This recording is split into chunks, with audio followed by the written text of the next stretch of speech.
Hey, ladies and gentlemen, I hope you're having a great night. Mr. Elting here to help you with problem number 12 on the homework. In this homework assignment, we are solving for n, which again, if you remember, I want to circle everything on the same side as n that I need to get rid of.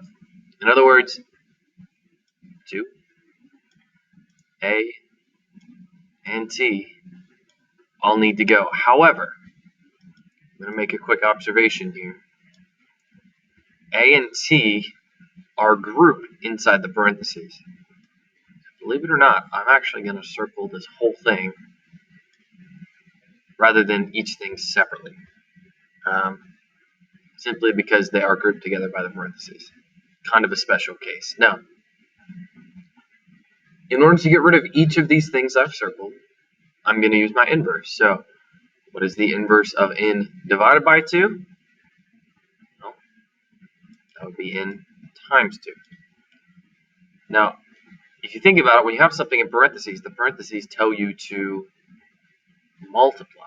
The inverse of multiplying by what's inside is by dividing by what's inside. So now again, we go to SADME B, the inverse order of operations, and we think about this. All right, which thing needs to go first? And you might look there at parentheses and say, yeah, the parentheses need to go, but that's talking about what's inside the parentheses. We are just talking about the operation being done on the parentheses in this case. So that is division. All right, so looking at division, looking at multiplication, and you might be like, but what, can't these go in either order? Can't these be switched? Well, the truth is they can, but in this problem, we're going to overcomplicate things if we divide first. So let's go ahead and multiply first. Why not? If I go ahead and multiply both sides by 2 to cancel these out, I'm going to end up with 2s equals n, stays without a divide by 2 underneath, the quantity a plus t. Now, believe it or not, I can actually get rid of the entire a plus t really, really easily. The way I'm going to do that, again, since I'm multiplying n by this whole thing, I'm just going to divide the entire thing by a plus v. So in the end, you get 2s over a plus v, and that is what is equal to n. Now, just to show you that the order really didn't matter, I could have gone the other way. I just want to show you how I would have done it the other way. Reverse the order this time. This time, the inverse of n times a plus t is also divided by a plus t, same as last time. So that cancels. Have to do it to the other side.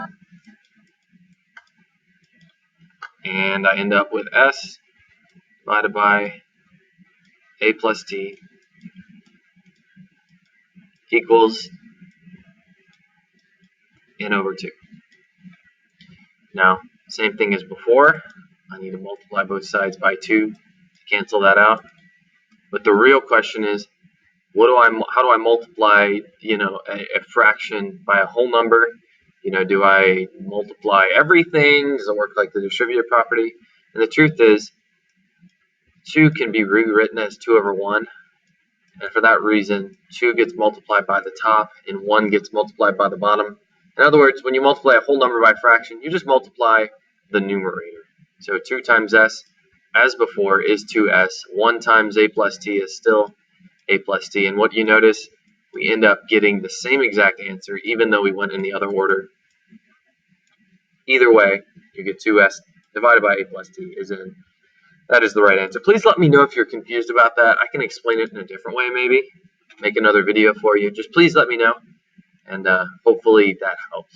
Have a wonderful night, and I'll see you in class tomorrow, guys.